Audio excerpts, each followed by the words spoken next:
Emma's days had settled into a comfortable monotony. Married to Robert for 12 years, their lives were built on routines: morning coffee, evening television, the occasional dinner out. They had built a stable, if predictable, life together. But lately Emma had felt restless. Her once vivid world seemed muted, dulled by the weight of repetition. That's when she found Nathan. It had started innocently enough. Robert's recent back pain had left him irritable and tired. A colleague recommended an in-home masseur, and Emma eagerly booked Nathan to help her husband find relief. Nathan arrived at their suburban home one sunny afternoon, carrying a professional demeanor and a portable massage table. "You must be Emma," Nathan said, his voice warm but confident. He was young, likely in his late 20s, with a lean build and a calming presence. Emma found his smile disarming, though she quickly brushed the thought aside. The first session was a success. Robert's tension eased, and he seemed genuinely impressed with Nathan's skills. They booked him weekly, and soon, Nathan's visits became a fixture in their lives. "This guy's a miracle worker," Robert said one evening, massaging his lower back. Emma smiled, glad she'd found something that helped her husband. But as the weeks passed, it became clear that Nathan's visits were doing more than just easing Robert's pain. During one of Robert's sessions, his phone buzzed with a work emergency. With a grimace, he ended the massage early and left for his office, leaving Nathan to pack up. "I'm sorry about that," Emma said as she walked him to the door.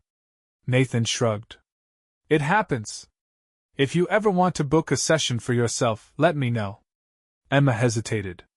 Her own neck and shoulders ached from hours of household chores and desk work. "Maybe I will," she said lightly. The next week she did. Nathan set up his table in their living room, and as Emma lay down, she felt a flicker of self-consciousness. But Nathan's professionalism eased her nerves. His hands worked with practiced precision, kneading away knots she hadn't realized she had. "You're really good at this," Emma murmured. Nathan chuckled. "I've had a lot of practice." It was a simple exchange, but it lingered in Emma's mind long after he'd left. She began looking forward to her sessions, though she told herself it was purely for the physical relief. Over the next few months, Nathan's presence in their home grew more frequent. Robert's unpredictable work schedule meant he often missed his sessions, leaving Emma to fill the gaps. Their conversations during massages became increasingly personal. Nathan shared stories of his travels and aspirations, while Emma confided in him about her feelings of restlessness and unfulfilled dreams. "It sounds like you've given so much to others," Nathan said one afternoon. "What about you? What do you want?" The question caught her off guard. "I don't know," she admitted. Nathan's gaze was steady. "Maybe it's time to figure that out." Emma's connection with Nathan deepened subtly, almost imperceptibly. A lingering glance, a shared laugh, a touch that felt more intentional. She began dressing a little more carefully for his visits, choosing outfits that flattered her figure. Guilt flickered at the edges of her thoughts, but she dismissed it. "It's harmless," she told herself. "He's just a nice guy." But when Nathan's fingers brushed hers as he handed her a towel, the jolt of electricity she felt was undeniable. One evening, Robert came home earlier than expected. Emma was sitting on the couch with Nathan, discussing a book he'd recommended. The sight of them laughing together made Robert pause, though he quickly recovered. "What's so funny?" he asked, forcing a smile. "Just a silly story Nathan shared," Emma said. She hoped her voice sounded natural, but the sharpness in Robert's gaze suggested otherwise. Later that night, Robert's questions were casual but pointed. "So, you've been booking Nathan a lot lately. How come?" Emma felt her pulse quicken. "He's good at what he does." "Why?" Robert shrugged. "No reason. Just curious." But Emma sensed his unease, and it unsettled her. She resolved to keep her interactions with Nathan strictly professional. Yet, as the days passed, she found it increasingly difficult to ignore the growing tension between them. The turning point came on a rainy afternoon. Robert was out of town for a conference, and Emma had scheduled a massage. The storm outside mirrored her swirling emotions. As Nathan's hands worked their magic, she felt a surge of vulnerability. "You seem distracted today," Nathan said gently. Emma hesitated, then confessed. "Sometimes I feel like I'm just going through the motions. Like I'm living someone else's life." Nathan's touch softened. "You deserve to be happy, Emma." She turned her head to meet his gaze, her breath catching at the intensity in his eyes.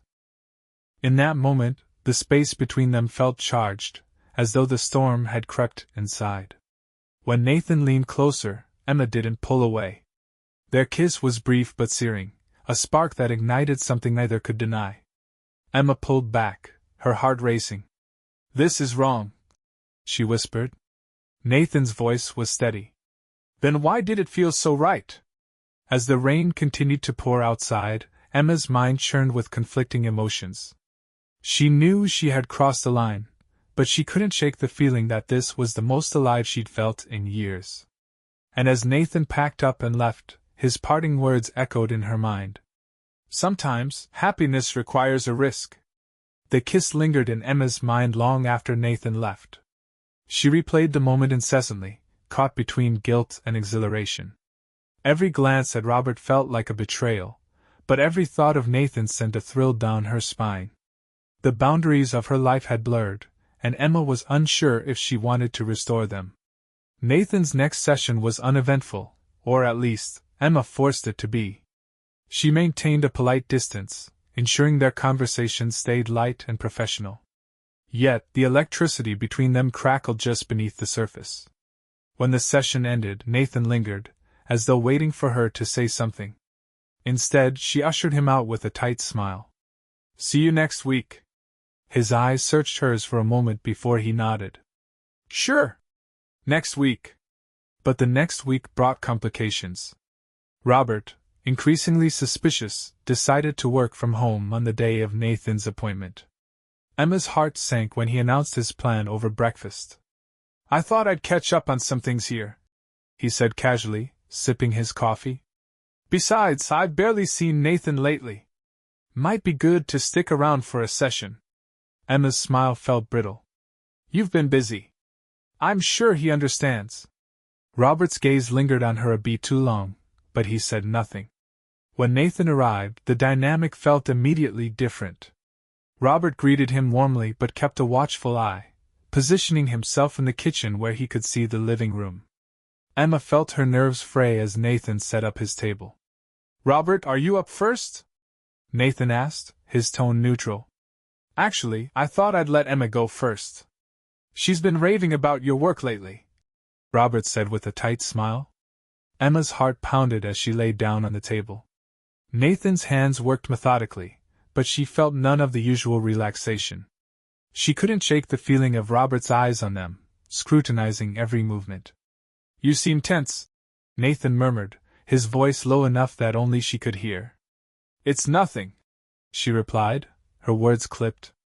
When the session ended, Robert took his turn, making light conversation with Nathan. Emma retreated to the kitchen, trying to compose herself. But when she glanced back, she saw Nathan's eyes flicker to hers. The connection was brief but undeniable. Later that evening, Robert's questions began. "You and Nathan seem close," he said as they prepared for bed. Emma froze, her back to him. "He's here every week. Of course we've gotten to know each other." Robert's tone was noncommittal, but Emma felt his scrutiny like a spotlight. "You sure that's all it is?" She turned, forcing a laugh. "What are you saying? That I'm having an affair with our Masseur?"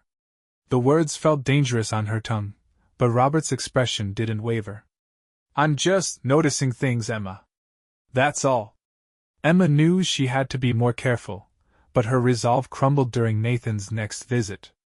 Robert had left for the office, and the house felt both empty and charged with possibility.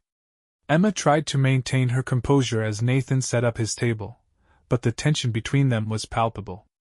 "Are we going to pretend nothing happened?" Nathan asked softly, his hands hovering over her shoulders. Emma's breath hitched. "We have to. It was a mistake." "Then why do you keep looking at me like that?"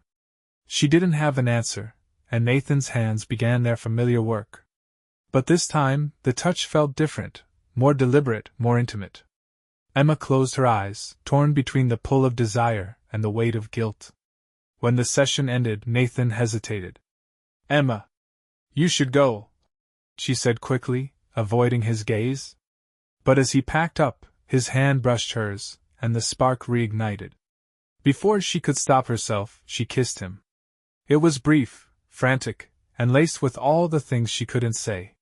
When they pulled apart, Nathan's eyes were full of questions, but Emma shook her head. "This can't happen again," she whispered. "You keep saying that," Nathan replied, his voice steady. "But I don't believe you." The unraveling began in earnest when Robert found a receipt for an unscheduled session. Emma had forgotten to discard it, and when he confronted her, her excuses rang hollow. "I booked an extra session because my back was killing me," she said, her voice too casual. "Without telling me?" Robert's skepticism was obvious. "I didn't think it was a big deal," she replied, her heart pounding. Robert said nothing more, but the air between them grew colder. Emma knew he was watching her, waiting for her to slip.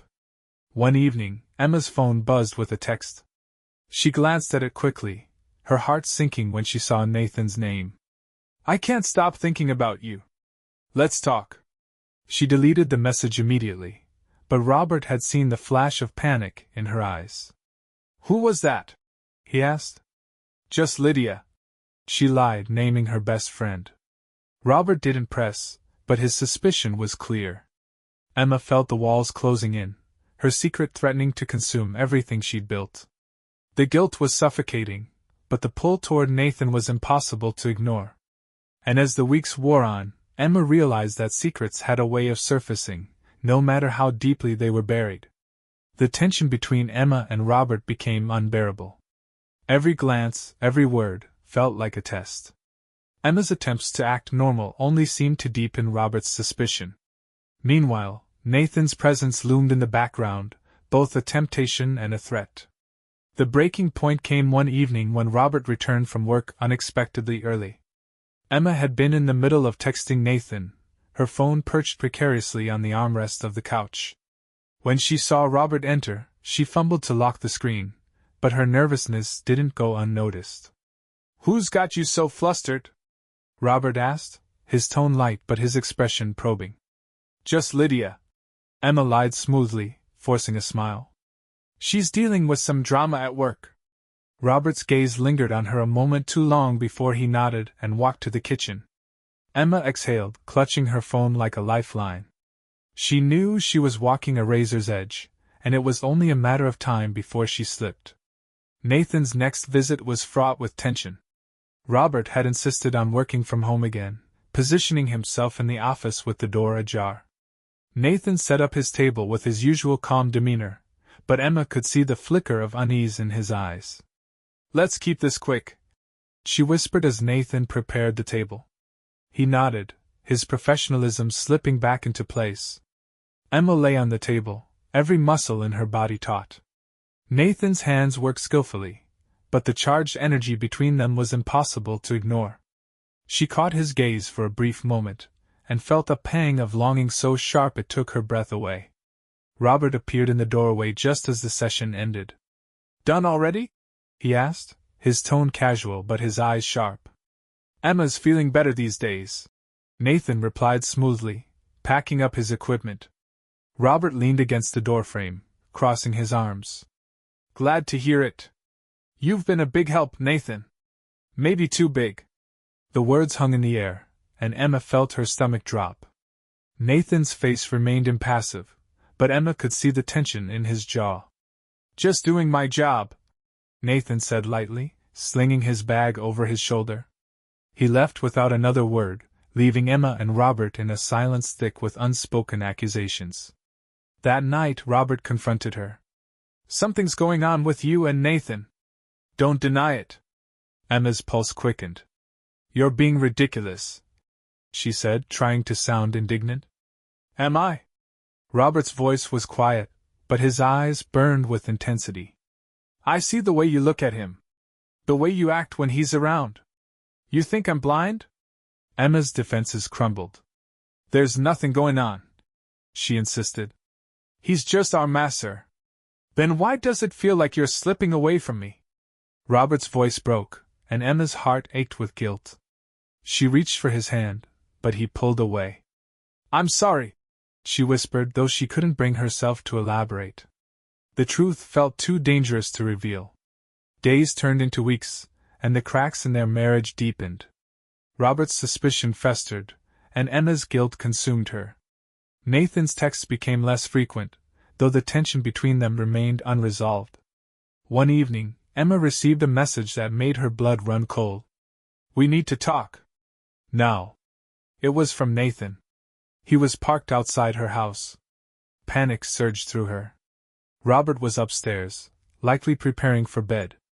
She slipped out the back door, her heart pounding. Nathan stood by his car, his expression tense. This can't keep going on, he said as soon as she approached. I know, Emma said, her voice trembling. I've been trying to end it. Have you? Nathan's voice was sharp. Because it doesn't feel that way. Emma, I care about you, but this isn't sustainable. Tears welled in her eyes. I'm trying to hold everything together. Nathan's gaze softened. He reached for her hand, but she pulled away. You need to leave, she whispered. Robert's upstairs. If he finds us. Nathan hesitated, then nodded. Take care of yourself, Emma. He got into his car and drove away, leaving Emma standing in the dark, her heart a tangle of emotions. When she returned inside, Robert was waiting in the kitchen. His face was unreadable, but his voice was cold. Who were you talking to outside? Emma froze. No one. I needed some air. Robert's eyes narrowed. Don't lie to me, Emma. She opened her mouth to respond, but no words came. The silence stretched between them, heavy with everything unsaid. Finally, Robert turned and walked upstairs, leaving Emma alone with the weight of her crumbling world. Emma woke the next morning to an oppressive silence. Robert's side of the bed was empty, his pillow untouched. She found him downstairs, sitting at the dining table with a mug of coffee, his expression distant. You were out late last night, he said without looking up. Emma's heart raced. I wasn't. I just stepped outside for a minute. Robert finally met her eyes, his gaze sharp. Who were you talking to? She hesitated, knowing any answer would sound suspicious. I wasn't talking to anyone. She lied, her voice unconvincing. Robert's jaw tightened. He set his coffee mug down with deliberate precision. You're lying to me. I saw someone parked outside. A man. Emma's stomach dropped. It was Nathan. He just needed to talk about something for work. Nathan? Robert's voice was ice. The same Nathan you've been spending so much time with? The one you claim is just a professional acquaintance? Emma's silence spoke louder than any denial. Robert's behavior shifted in the days that followed. He grew colder, his questions more probing. Emma felt like she was living under a microscope, every action scrutinized. She avoided Nathan's texts and calls, knowing that any contact would only deepen Robert's suspicions. But Nathan wasn't easily deterred. One afternoon, Emma's phone buzzed with a text. We need to figure this out. I can't keep waiting. Emma stared at the message, dread pooling in her stomach. She deleted it immediately, but the damage had already been done. Robert had walked into the room just as her phone lit up. Who's that? He asked, his tone casual but his eyes intense. Lydia. Emma lied again, forcing a smile. She's still dealing with her work stuff. Robert didn't reply. Instead, he crossed the room and picked up her phone from the counter. Emma froze as he unlocked it. She never changed the passcode they shared. Robert, wait. But it was too late. He found the text from Nathan in her recently deleted messages. His expression darkened as he read the words, and he turned to her with a look of betrayal so profound it took her breath away. You've been lying to me, he said quietly. All this time. The confrontation that followed was explosive. Robert demanded answers, his voice rising with each accusation.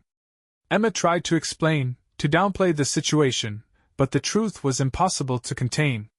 We kissed, she finally admitted, tears streaming down her face. But it didn't go any further. I swear. You swear? Robert's laugh was bitter. Do you think that makes it better? You invited another man into our home, into our lives, and you betrayed me. I'm sorry. Emma sobbed. It was a mistake. I was lost. But I never stopped loving you. Robert's expression hardened. You have a funny way of showing it. In the days that followed, the atmosphere in the house was unbearable. Robert barely spoke to Emma, retreating into silence.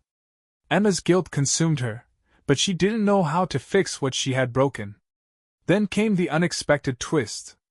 One evening, as Emma was cleaning up after dinner, there was a knock at the door. She opened it to find Nathan standing on the porch, his face pale and anxious. What are you doing here? She hissed, glancing over her shoulder. We need to talk, Nathan said urgently. It's important. Before Emma could respond, Robert appeared in the hallway. His eyes narrowed as he took in the scene. What the hell is he doing here? Robert demanded, his voice low and dangerous. Nathan's gaze flicked between them, and he took a deep breath. I'm sorry to show up like this, but I need to tell you something. Both of you. Emma's heart pounded as Nathan stepped inside. She had no idea what he was about to say, but the tension in the room was suffocating. Robert, I didn't come here to cause more problems, Nathan began. But there's something you need to know. The revelation Nathan shared left them both reeling. He confessed that his feelings for Emma had clouded his judgment, but he also claimed that someone had been following him. He believed Robert had hired a private investigator to keep tabs on him. Robert's face twisted with anger. You think I need a PI to figure out what's been going on? You've made it obvious. Nathan held up his hands. I'm just saying, someone's been watching me. If it wasn't you, then who was it? Emma's mind raced. Was Nathan being paranoid, or was there more to this situation than she'd realized? The thought of a third party knowing about their indiscretion sent a chill down her spine. The encounter ended with Nathan leaving under Robert's furious glare. Emma tried to speak to Robert, to make sense of what Nathan had said, but he cut her off. Enough, he snapped. I don't want to hear another word from you tonight. As Emma lay awake that night, her thoughts churned. The walls of her life were crumbling, and she had no idea how to stop the collapse. Worse still, the possibility of someone else knowing about her betrayal added a new layer of dread. She felt like a puppet in a cruel play, the strings tightening with every move she made. The days following Nathan's unexpected visit were suffused with tension. Robert avoided Emma as much as possible, and she couldn't decide if she felt relieved or devastated by his silence. Nathan's claim about being followed gnawed at her, and she couldn't shake the feeling that her life was spiraling out of control. One evening, Robert broke the silence. We need to talk, he said, his tone grim. Emma's heart sank. She nodded, following him to the living room. He gestured for her to sit but remained standing, pacing like a caged animal. I've thought about everything, Robert began, his voice tight. Your lies, your betrayal, and him. He spat the last word like it burned his tongue. I deserve to know the full truth. No more half-admissions. No more excuses. Emma hesitated, her hands trembling. I've already told you everything. No, Robert said sharply. You haven't. And until you do, we're stuck in this limbo. Emma spent hours pouring her heart out, recounting every detail of her relationship with Nathan. She admitted to her feelings, the stolen kisses, and the moments of weakness that had snowballed into catastrophe. Robert listened in stony silence, his expression unreadable. When she finished, Robert sat down heavily, running a hand through his hair. So that's it, he said finally. You've ripped us apart over a man who doesn't even respect boundaries. I'm sorry, Emma whispered. Her voice cracked under the weight of her guilt. I never meant for any of this to happen. That doesn't change the fact that it did. Robert said. He stood abruptly, heading toward the door. I need some time to think. Don't wait up. That night, Emma's phone buzzed with another text from Nathan. We need to meet. It's urgent.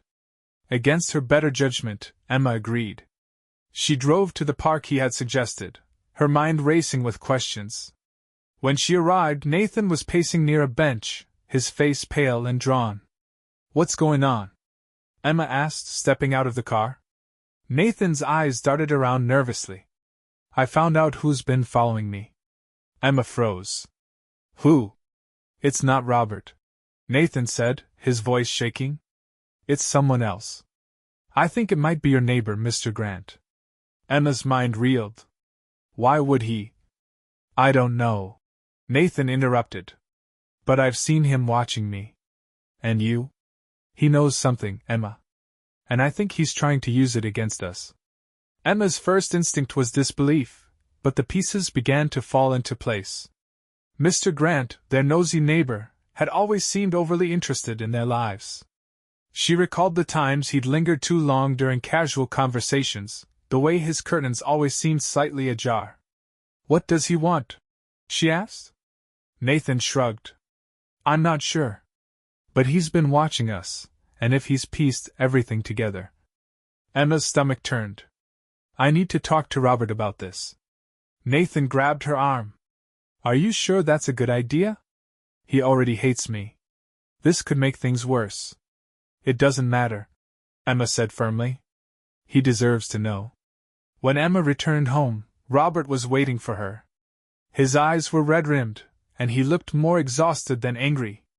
Where were you? He asked. With Nathan, Emma said, bracing herself for his reaction. But you need to hear why. She explained everything about Mr. Grant, her words tumbling out in a rush. Robert listened, his expression darkening with every detail. So now we have a voyeur for a neighbor, he muttered. Just perfect. Emma placed a hand on his arm. Robert, I'm sorry for everything. I know I've hurt you, but I want to make this right. Please, let's figure this out together. Robert stared at her for a long moment before nodding. We'll deal with Grant. But don't think this fixes us, Emma. That's going to take a lot more than an apology. The next day, Robert confronted Mr. Grant. Emma watched from the window as her husband stood on their neighbor's porch, his posture tense. Grant's reaction was defensive at first, but Robert's firm demeanor left no room for argument. After a tense exchange, Grant nodded curtly and retreated into his house. When Robert returned, he simply said, It's done. He won't bother us again. The fallout from Emma's betrayal lingered like a storm cloud over their marriage. Robert moved into the guest room, and their interactions became polite but distant. Emma threw herself into therapy, desperate to understand why she had made such destructive choices. Months passed, and the distance between them remained. One evening, Emma found Robert in the backyard, staring at the stars. She hesitated before sitting down beside him. Do you think we'll ever be okay again? She asked softly. Robert was silent for a long time. Finally, he said, I don't know. But I'm willing to try. If you are. Tears welled in Emma's eyes as she nodded. I am. I'll do whatever it takes. Rebuilding their marriage was a slow, painful process. Trust, once broken, was difficult to restore. But Emma was determined to prove herself, and Robert, though hesitant, was willing to meet her halfway. As for Nathan, he disappeared from their lives entirely. Emma never saw him again, though she often wondered what became of him. In the end, she realized it didn't matter. Her focus was on repairing the life she had almost destroyed. And though the road ahead was uncertain, Emma held on to hope that they could find their way back to each other, one step at a time.